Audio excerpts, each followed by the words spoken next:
Hello students, मैं Tripti Sadani, assistant professor Harda degree college, Harda degree college के official YouTube channel पर आपका स्वागत करती हूँ। हमने लास्ट जो वीडियो में पढ़ा था रूल्स ऑफ अकाउंटिंग। अकाउंटिंग में आपको किस प्रकार से रिकॉर्डिंग करनी है उनके रूल्स हमने देखे थे कि कौन कौन से अकाउंट्स आपके डेबिट होंगे और कौन कौन से क्रेडिट होंगे, कितने टाइप्स के अकाउंट होते हैं, जो रूल्स हैं ट्रेडिशनल रूल्स और आपके मॉडर्न रूल्स ऑफ अकाउंटिंग वो कितने प्रकार की है। ठीक, उसमें कौन से अकाउंट को कब डेबिट करना है और कब क्रेडिट करना है, ये हमने देखा था रिकॉर्डिंग के लिए हमारी अकाउंटिंग की, कि जितने भी हमारे बिजनेस के ट्रांजैक्शंस होंगे उनको जब हम हमारी अकाउंटिंग में सबसे पहले रिकॉर्ड करने जाएंगे तो वो तब कौन सा अकाउंट डेबिट होगा और कौन सा क्रेडिट होगा। ये फर्स्ट स्टेज ऑफ अकाउंटिंग जो आती है आपकी जनरल की।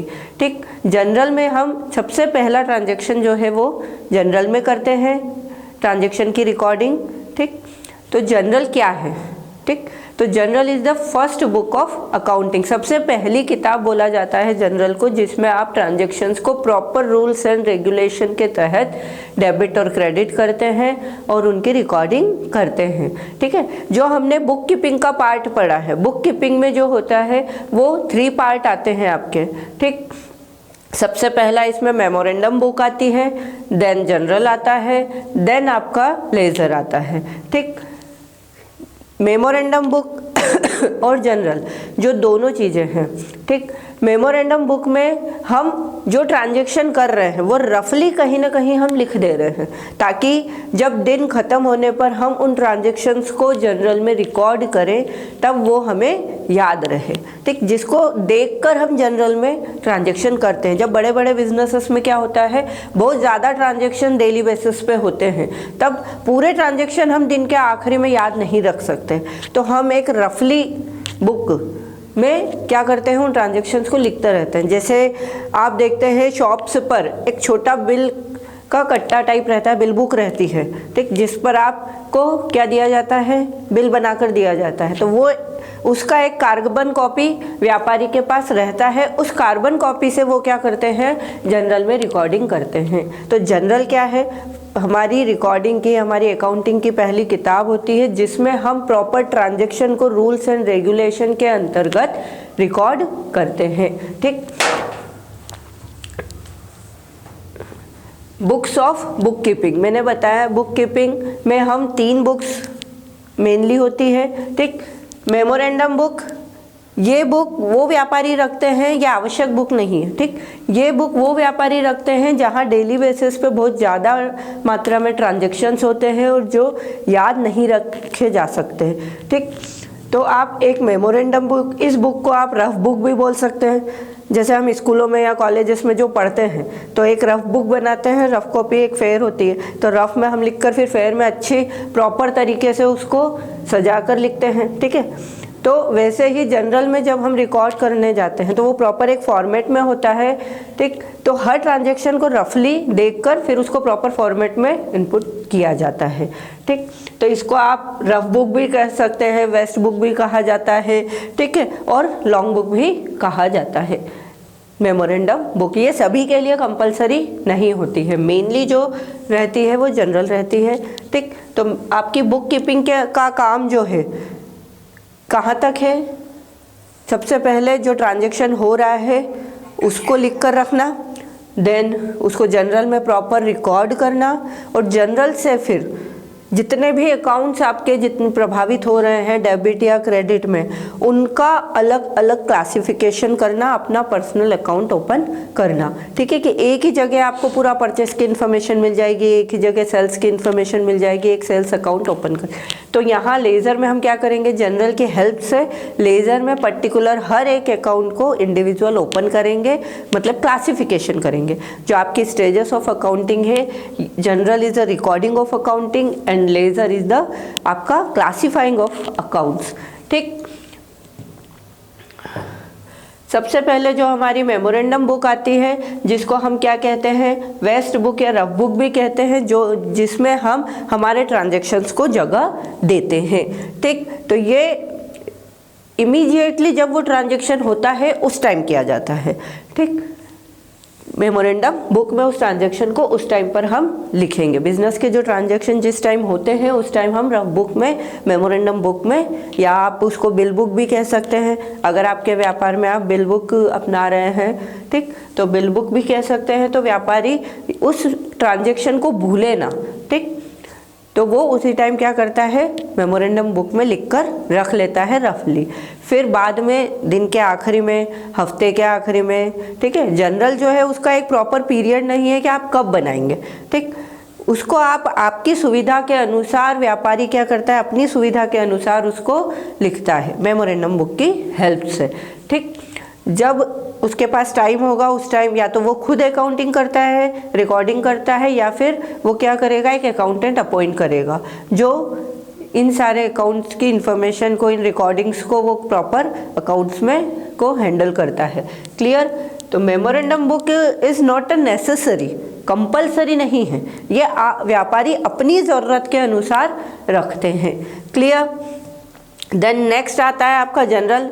जनरल क्या है, जनरल आपको बताया है सबसे मेन बुक, इसको डायरी भी कहा जाता है, ठीक। मेन बुक ऑफ अकाउंटिंग है। इसमें सिस्टमेटिक ऑर्डर में प्रॉपर रूल्स एंड रेगुलेशन को ध्यान में रखते हुए हर ट्रांजैक्शन के जो 2 अकाउंट्स इफेक्ट हो रहे हैं उनको डेबिट और क्रेडिट करने का प्रॉपर अपना फॉर्मेट होता है टेबल फॉर्म में, ठीक। उसमें लिखना, सिस्टमेटिक मैनर में किसी भी ट्रांजैक्शन को लिखना रिकॉर्डिंग कहलाता है क्या, जनरल, ठीक है। A journal is called as a book of original record or a book of prime entry, ठीक है। प्राइम एंट्री मतलब सबसे पहली और ओरिजिनल एंट्री होती है जनरल में, ठीक है ना। All the transaction and events are recorded first in this book, सबसे पहले इस बुक में रिकॉर्ड किए जाएंगे प्रॉपर मैनर में, ठीक है। The process of recording transaction and events in the journal is called journalising. जो ये प्रोसेस होती है रिकॉर्डिंग करने की, हर एक ट्रांजेक्शन को जनरल में रिकॉर्ड करने की प्रोसेस को जर्नलाइजिंग कहा जाता है। क्लियर, ठीक। अब जनरल के बाद जनरल के क्या क्या कैरेक्टरिस्टिक्स हैं, ठीक, क्या विशेषताएं क्यों बनाई जाती है, ठीक।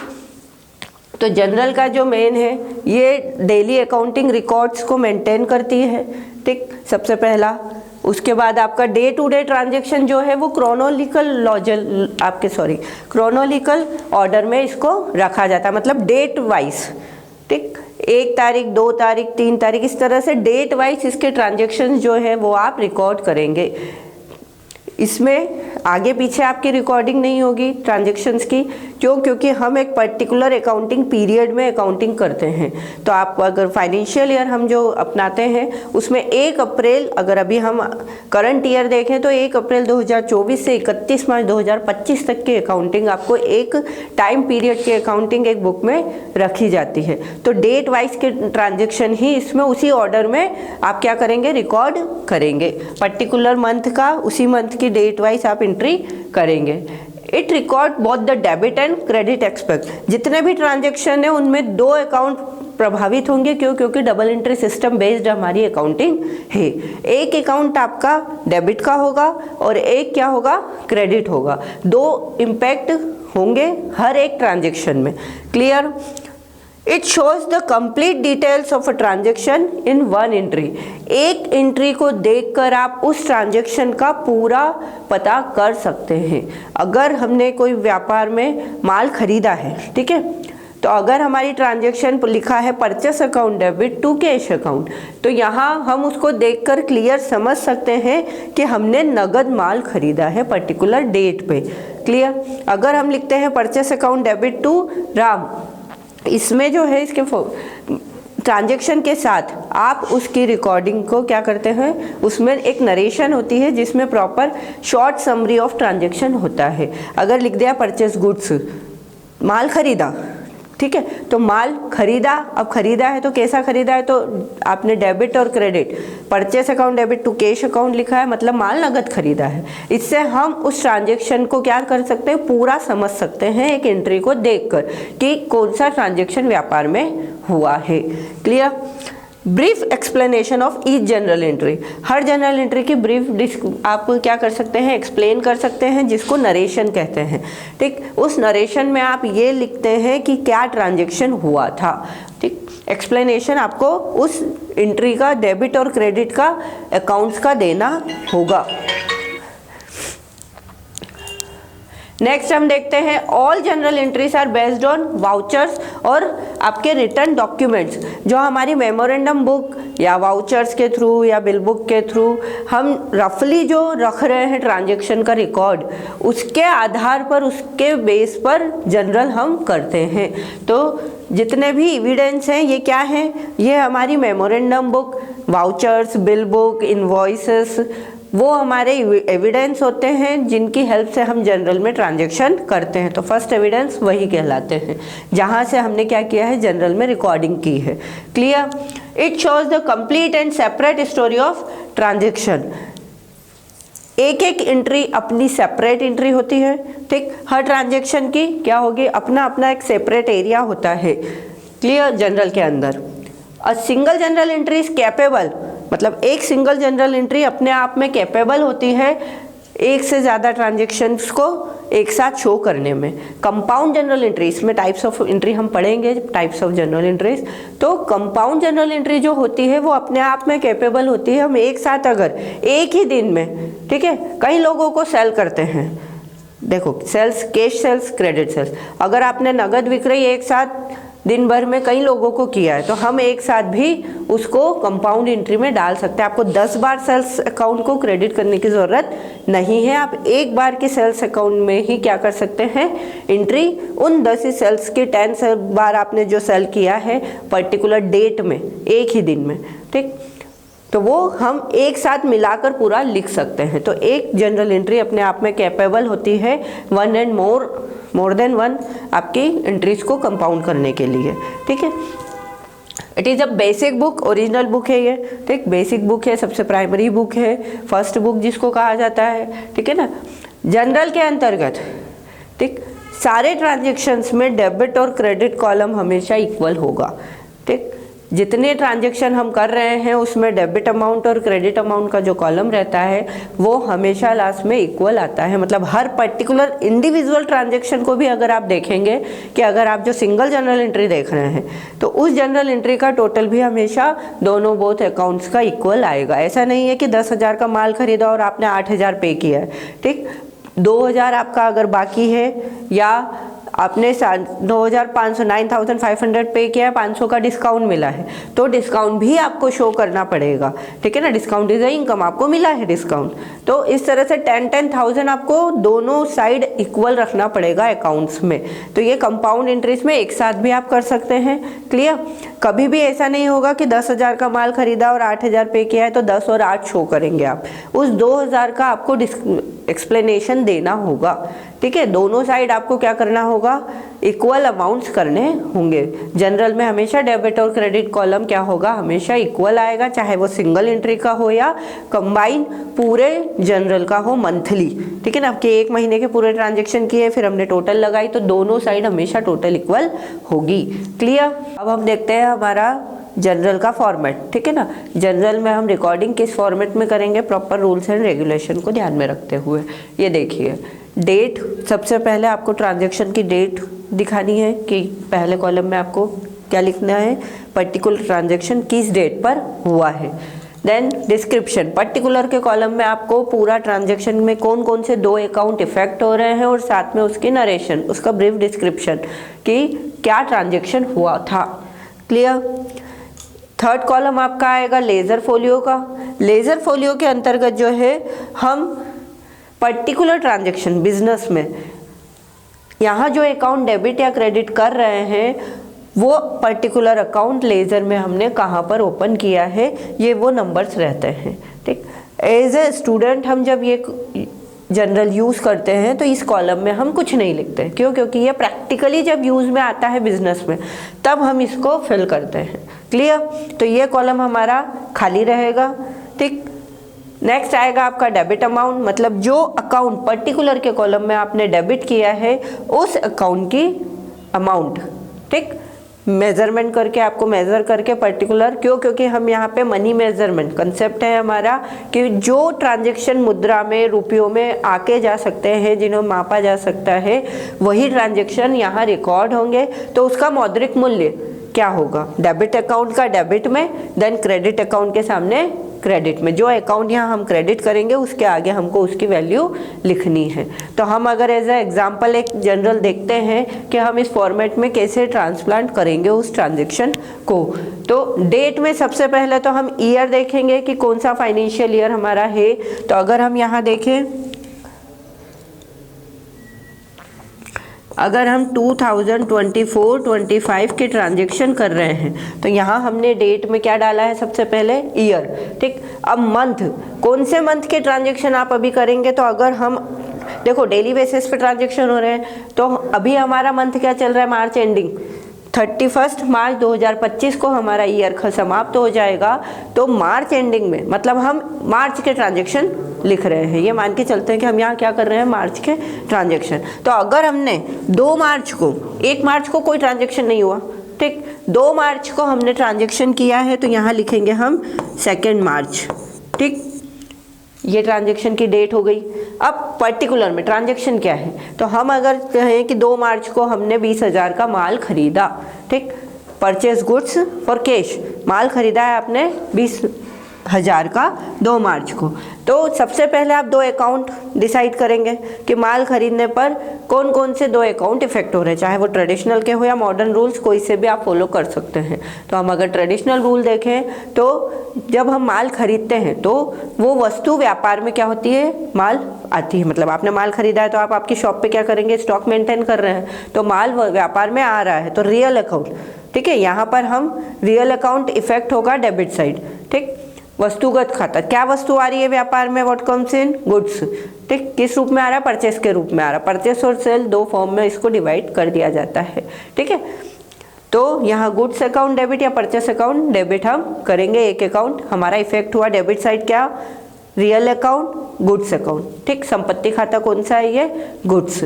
देन अब माल खरीदा है, हमने नगद खरीदा है, तो हमारे व्यापार से क्या हुआ है, रुपया कम हुआ है, ठीक। तो कैश अकाउंट, रुपया गया, दोनों साइड सेम अकाउंट इफेक्ट हो सकते हैं। रियल अकाउंट दोनों साइड इफेक्ट हुआ है, एक वस्तु व्यापार में आई है, दूसरी वस्तु व्यापार से गई है, ठीक है। एक संपत्ति बढ़ी है, एक संपत्ति कम हुई है। अगर हम मॉडर्न रूल्स की बात करें तो संपत्ति इंक्रीज होती है, असेट्स, तो डेबिट, डिक्रीज होगी तो क्रेडिट। तो यहाँ गुड्स इंक्रीज हुआ है परचेस के रूप में और कैश डिक्रीज हुआ है पेमेंट के रूप में, क्लियर। तो यहाँ डेबिट हम क्या करेंगे, हमारा परचेस और गुड्स, ठीक। तो हम यहाँ क्या लिख देंगे, परचेस अकाउंट डेबिट, ठीक, डेबिट। इस तरह से आपको डेबिट में डीआर, डेबिट शो करना होगा। DR is the short form of debit, ठीक, कि कौन सा अकाउंट डेबिट हुआ है, परचेस अकाउंट, कितना रुपये से है, तो डेबिट के कॉलम में डेबिट के आगे आप क्या लिख देंगे, 20,000, हमने माल खरीदा था 20,000 रुपये का, ठीक। क्या गया था, कौन सी एसेट कम हुई है, कैश। तो यहाँ जब हम क्रेडिट में ट्रांजैक्शन करते हैं तो क्रेडिट ना लिखकर उस पर्टिकुलर अकाउंट के आगे 2 लगा दिया जाता है, ठीक है। तो यहाँ लिखने से पहले गैप छोड़कर 2 लिखकर पर्टिकुलर अकाउंट को स्टार्ट किया जाएगा। तो संपत्ति हमारी क्या कम हुई है, 2 कैश अकाउंट, ठीक है। हर एक अकाउंट जो इफेक्ट हो रहा है उसके नाम के आगे आपको अकाउंट शो करना पड़ेगा, ठीक है। A/C is the short form of account, clear. तो ये हमारी क्या हो गई, 2 अकाउंट जो इफेक्ट हुए उसको हमने प्रॉपर रूल्स के अकॉर्डिंग उस फॉर्मेट में डाल दिया। अब ये जो 2 कैश अकाउंट हमने क्रेडिट किया है तो क्रेडिट के कॉलम में हम क्या करेंगे, उसका अमाउंट डालेंगे। तो क्रेडिट हमने कहाँ लिखा है, इस रो में, तो 2 कैश अकाउंट के आगे ही इस क्रेडिट के कॉलम में हम 20,000 लिखेंगे, ठीक है, 20,000। अब यहाँ पर आप देखो, ये कॉलम आपको खाली रखना है, ये कॉलम खाली रखना है। अमाउंट लिखते समय ये ध्यान में रखना है कि जिस लाइन में डेबिट की कॉलम लिखी है, अकाउंट लिखा है, उसी कॉलम में आपको डेबिट के क्या करना है, अमाउंट डालना है।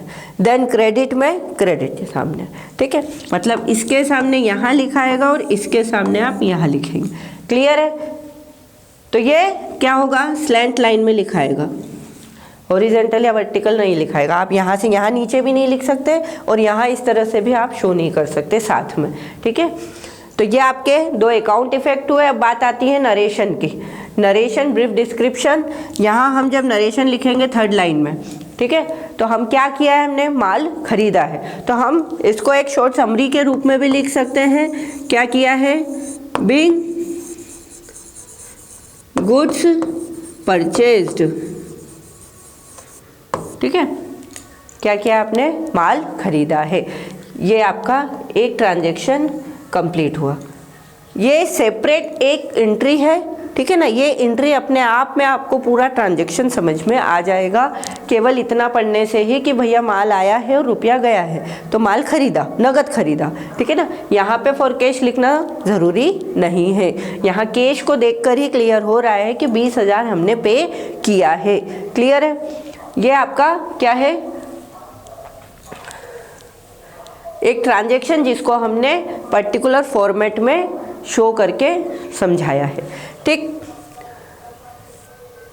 देन अब जनरल एंट्री कितने प्रकार की होती है। जो हमने अभी की थी वो एक नॉर्मल सिंपल जनरल एंट्री थी, ठीक है, कि माल खरीदा है, माल आया, रुपया गया, एक नॉर्मल सिंपल जनरल एंट्री थी। सैलरी पे कर रहे हो तो सैलरी के रूप में आप, सैलरी एक एक्सपेंसेस है और आप क्या कर रहे हैं, कैश पे कर रहे हैं, तो ये क्या है, सिंपल जनरल एंट्रीज हैं, नॉर्मल जनरल एंट्रीज। तो एंट्रीज कितने प्रकार की होती हैं, टाइप्स ऑफ जनरल एंट्रीज। तो मेनली अगर हम बात करें तो सिंपल एंड कंपाउंड, दो प्रकार की जनरल एंट्रीज होती हैं। कंपाउंड मतलब आप एक दिन में अगर एक से ज़्यादा बार या कई प्रकार के परचेस कर रहे हैं एक ही पर्टिकुलर डेट में, जैसे उधार विक्रय है कि आपने राम से माल खरीदा, श्याम से माल खरीदा, मोहन से माल खरीदा, ठीक है, तीनों ही उधार माल है, ठीक। तो आप अब यहाँ पर माल तो आ गया, क्यों, आपने परचेस किया है, तो परचेस अकाउंट डेबिट सभी दूर होगा कि हमने माल खरीदा है, वस्तु व्यापार में इंक्रीज हुई है, गुड्स, ठीक है, तो हम क्या कर देंगे, purchase account debit, purchase account debit, purchase account debit, तीनों ट्रांजैक्शंस में। अब तीनों ही उधार हैं, ठीक, तो हम कंबाइन 3 बार परचेस अकाउंट डेबिट ना करके क्या करेंगे, परचेस अकाउंट डेबिट तीनों अकाउंट जो आपके क्रेडिटर्स है, मतलब जो सप्लायर्स हैं आपके, पर्सनल अकाउंट इफेक्ट करेगा यहाँ, क्यों, क्योंकि हमने कैश पे नहीं किया है, उधार माल खरीदा है, ठीक है। तो यहाँ पर्टिकुलर व्यक्ति हमको माल दे रहा है, ठीक है। पर्सनल अकाउंट का नियम क्या होगा, giver is the credit, receiver is the debit. तो देने वाला जो वस्तु हमको दे रहा है, सप्लायर क्या है हमारे, पर्सनल अकाउंट इफेक्ट करेंगे एज अ गिवर, ठीक, तो पर्सनल अकाउंट क्या होगा, क्रेडिट होगा। तो सिंपल एंट्री हमारी क्या हो जाएगी, सिंपल एंट्री हो जाएगी। अगर एक व्यक्ति से आप कर रहे हैं तो purchase account debit to Ram, purchase account debit to Shyam, purchase account debit to Mohan. ये 3 जनरल एंट्री आपकी सिंपल हुई, अलग अलग, इंडिविजुअल। इसी को अगर हम कंबाइन करना चाहें, अगर ये एक ही डेट पे की है तीनों ट्रांजैक्शन, सेम डेट पे अगर है तो उसको आप मिला सकते हैं। और मिलाएंगे कैसे, हम क्या करेंगे, उसको मिलाने के लिए तीनों में कॉमन क्या है, तीनों में हमने लिखा है परचेस अकाउंट डेबिट, ठीक है, तो वो कॉमन हो गया, तो हम एक ही बार लिख दे उसको। और जब हम क्रेडिट करने जाएंगे तो हम क्या देखते हैं, तीनों में 3 नाम अलग अलग क्रेडिट हुए हैं, हमको डेबिट और क्रेडिट टोटल इक्वल करना है, तो हम क्या लिखेंगे, यहाँ एक एंट्री से टू राम उठाएंगे, एक से टू श्याम उठाएंगे और एक से हमारे जो तीसरे हैं मोहन। तो वो 3 जो सिंपल एंट्री के रूप में इंडिविजुअल अलग अलग जनरल एंट्री थी, उसको हमने उठा के क्या कर दिया, एक एंट्री बना दी। ये पर्टिकुलर एक डेट की थी, ये 4 मार्च की है माना, ठीक है, 4 मार्च की जनरल एंट्री है। इसको हमने एक ही दिन में 3 एंट्री ना करके क्या करा, कंबाइन कर दिया, मिला दिया, मिश्रित प्रविष्टि जिसको बोला जाता है। क्लियर। इससे आपकी जनरल में जगह भी बचती है, ठीक है, स्पेस बचती है। हम यहाँ क्या करेंगे, अब डेबिट, राम से कितना माल खरीदा था हमने, समझो 4000 का, ठीक है, श्याम से कितना खरीदा था, 2000 का, और मोहन से खरीदा हमने 1000 का, ठीक है। तो हमारा टोटल क्या हो गया, हमने टोटल कितना उधार माल खरीदा एक ही दिन में, 4, 4 + 2 6, 6 + 1 7, 7000 का हमने क्या किया, परचेज किया है। ये डेबिट के कॉलम में लिख दिया हमने, ठीक है, ये हमारी आपकी जनरल एंट्री हो गई, ये उसका फॉर्मेट हो गया। ठीक है, ये आपकी कंबाइन एंट्री है। ठीक, यहाँ जब हम टोटल करने जाएंगे तो ये भी 7000 है और इन सबको मिला के भी 7000 ही आएंगे। पर्टिकुलर हर एक इंडिविजुअल जनरल एंट्री का टोटल भी क्या होगा, सेम ही होगा, चाहे वो कंबाइन हो चाहे वो सिंपल एंट्री हो। ये मेनली 2 भागों में बांटी गई है। इसके अलावा अगर हम जनरल एंट्रीज की बात करें तो हमारा अदर टाइप्स में अगर बात करें तो ओपनिंग एंट्री। ठीक है, देखो व्यापार जब हम करते हैं तो हम उसको उसमें रनिंग कंसेप्ट को ध्यान में रखते हुए करते हैं कि हमारा व्यापार 1 साल में बंद नहीं होगा, वो हमेशा चलता रहेगा। तो जब 31 मार्च को खाते बंद हो जाते हैं तो अगले दिन जब 1 अप्रैल को नया फाइनेंशियल ईयर स्टार्ट होता है तो हमको फिर से नए फाइनेंशियल ईयर में क्या करना होता है, हमारे फाइनेंशियल पोजीशन को, हमारे जो बिजनेस की संपत्तियां हैं, जो दायित्व हैं, उनको क्या करना पड़ता है, फॉरवर्ड करना पड़ता है आगे। ठीक है, कि हमारे पास 1 तारीख को हम ये दिखाएंगे कि हमारे पास कौन कौन सी संपत्ति, कौन कौन से दायित्व हैं, वो हम सबसे पहली एंट्री जो करते हैं वो क्या कहलाएगी, ओपनिंग एंट्री कहलाती है। क्लियर है, जो 1 अप्रैल को रनिंग बिजनेस में जब हम नेक्स्ट ईयर फॉरवर्ड होते हैं, नेक्स्ट ईयर जब स्टार्ट करते हैं तो सबसे पहली एंट्री ओपनिंग एंट्री कहलाती है, जिसमें हम हमारे पिछले साल जब 31 मार्च को हमारे खाते बंद हुए थे तब हमारे पास कौन कौन सी संपत्तियां और कौन कौन से दायित्व थे वो हम यहाँ पहली एंट्री में शो करते हैं। वही संपत्ति और दायित्व को लेकर ही हम आगे बिजनेस कर रहे हैं। ठीक, तो opening entry first day of first date, ठीक है ना, पहला दिन पहले साल का फाइनेंशियल ईयर में, ठीक है ना, 1 अप्रैल, कैलेंडर ईयर में 1 जनवरी को सबसे पहली एंट्री आपकी ओपनिंग एंट्री कहलाती है। ठीक, ट्रांसफर एंट्री, तो कई बार हम क्या करते हैं, जैसे साल के आखिरी में हम एक्सपेंसेस जितने भी कर रहे हैं वो नॉमिनल अकाउंट है, नाम मात्र के खाते हैं, तो उनको हम ट्रांसफ़र कहाँ करते हैं, जब हम फाइनल अकाउंट बनाते हैं, trading and profit and loss account, तो जितने भी इनकम और एक्सपेंसेस हैं, प्रॉफिट एंड गेन्स और लॉसेस हैं, उनको हम लाभ हानि खाते और ट्रेडिंग अकाउंट, व्यापारिक खाते में ट्रांसफ़र कर देते हैं। जितना भी हम माल खरीद रहे हैं वो ट्रेडिंग अकाउंट में ट्रांसफ़र होगा, जितना बेच रहे हैं वो ट्रेडिंग अकाउंट में होगा। ठीक है, जितने भी हमारे बिजनेस के डायरेक्ट एक्सपेंसेस हैं वो कहाँ ट्रांसफ़र होंगे, ये इनके अपने रूल्स हैं फाइनल अकाउंट को बनाने के कि कौन सा खर्चा कहाँ ट्रांसफ़र होता है। ठीक है ना, व्यापार का लाभ प्राप्त करने के लिए, लाभ ज्ञात करने के लिए कि हमारे बिजनेस में पर्टिकुलर ईयर में क्या प्रॉफिट हुआ है, हम फाइनल अकाउंट बनाते हैं, अंतिम खाते बनाते हैं।